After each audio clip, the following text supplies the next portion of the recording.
Hello dears, Vagamon വിളിക്കുന്നു. അപ്പോൾ പിന്നെ പോയിട്ട് തന്നെ കാര്യം. ഇന്നൊരു ഷോർട്ട് കട്ട് വഴിയാണ് വാഗമണിൽ പോയത്. അത് പെരുവന്താനത്ത് നിന്ന് ലെഫ്റ്റ് കയറി നമ്മൾ കൂട്ടിക്കൽ വഴിയാണ് പോകുന്നത്.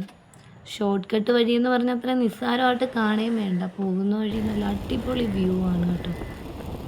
മലകളും പച്ചപ്പും അങ്ങനെ കാണാൻ കാഴ്ചകളേ ഉള്ളൂ.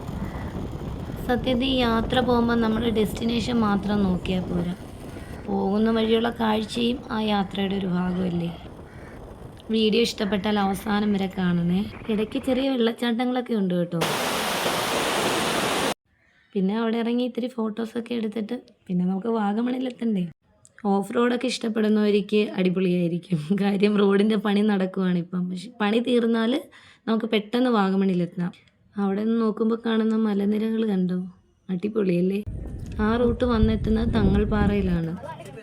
പിന്നെ ആ പാറയിലൊക്കെ ഒന്ന് കയറി അവിടുത്തെ വ്യൂ ഒക്കെ കണ്ട് അത്യാവശ്യം കുറച്ച് തിരക്കൊക്കെ ഉണ്ടായിരുന്നു കേട്ടോ. അവിടെ ചെറിയൊരു മഴക്കാറ് പോലെയൊക്കെ ഉണ്ടായിരുന്നു.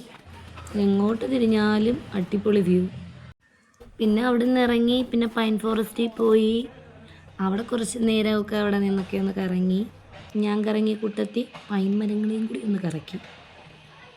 പിന്നെ പൈൻ ഫോറസ്റ്റിനകത്തും വർക്ക് നടക്കുമായിരുന്നു.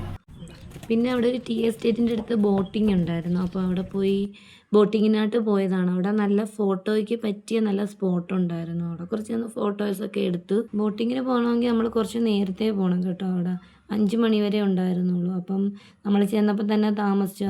പിന്നെ അവിടുന്ന് നേരെ പുള്ളിക്കാനത്തോട്ട് പോയി. പോകുന്ന വഴി കാഴ്ചകളേ ഉള്ളൂ. കണ്ട് കണ്ട് അത്ഭുതപ്പെട്ട് ഇങ്ങനെ പോവുമായിരുന്നു. പുള്ളിക്കാനമാണ് എനിക്ക് വാഗമണിൽ ഏറ്റവും ഇഷ്ടപ്പെട്ട സ്ഥലം. നിങ്ങൾക്ക് ഇഷ്ടപ്പെട്ട എവിടെയാണെന്നൊന്ന് കമൻറ്റ് ചെയ്യണേ.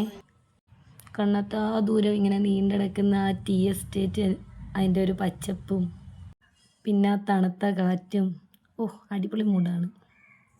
നമ്മൾ ജീവിതത്തിൽ പല കാര്യങ്ങൾക്കുമാണ് ടെൻഷൻ അടിക്കുന്നത്. ഒരുപക്ഷെ ഈ പ്രകൃതിയുടെ നടുവിൽ നമ്മളിങ്ങനെ നിന്നാൽ അതെല്ലാം നമ്മൾ മറക്കും. ഇടയ്ക്ക് ഇങ്ങനെയൊക്കെ ഇറങ്ങുന്നേ, സമാധാനം കിട്ടും. കാഴ്ചകളൊക്കെ കണ്ടിങ്ങനെ സമയം പോയതേ അറിഞ്ഞില്ല. നേരെ ഇരുട്ടി തുടങ്ങി. അങ്ങനെ നമ്മുടെ ഇന്നത്തെ യാത്ര അവസാനിക്കുകയാണ്. വലിയ വലിയ കാര്യങ്ങളൊന്നും ഇല്ലാത്ത ഒരു സിമ്പിൾ യാത്ര, പക്ഷേ മനസ്സിന് ഒരുപാട് സന്തോഷം തന്ന ഒരു യാത്രയായിരുന്നു ഇത്. മലകളും തേയിലത്തോട്ടവും വെള്ളച്ചാട്ടവും ഒക്കെ കണ്ടു. പിന്നെ കുറച്ച് നല്ല ഓർമ്മകളും എടുത്തുകൊണ്ടാണ് ഞങ്ങൾ ഇവിടെ നിന്ന് മടങ്ങുന്നത്. ജീവിതത്തിൽ എത്ര തിരക്കുണ്ടെങ്കിലും നമുക്ക് വേണ്ടി ഇത്തിരി സമയം മാറ്റി വയ്ക്കണം കേട്ടോ. അപ്പം നമ്മുടെ ഈ ചെറിയ യാത്ര ഇഷ്ടപ്പെട്ടെങ്കിൽ ലൈക്ക് ചെയ്യണം, സപ്പോർട്ട് ചെയ്യണം, സബ്സ്ക്രൈബ് ചെയ്യണം. താങ്ക്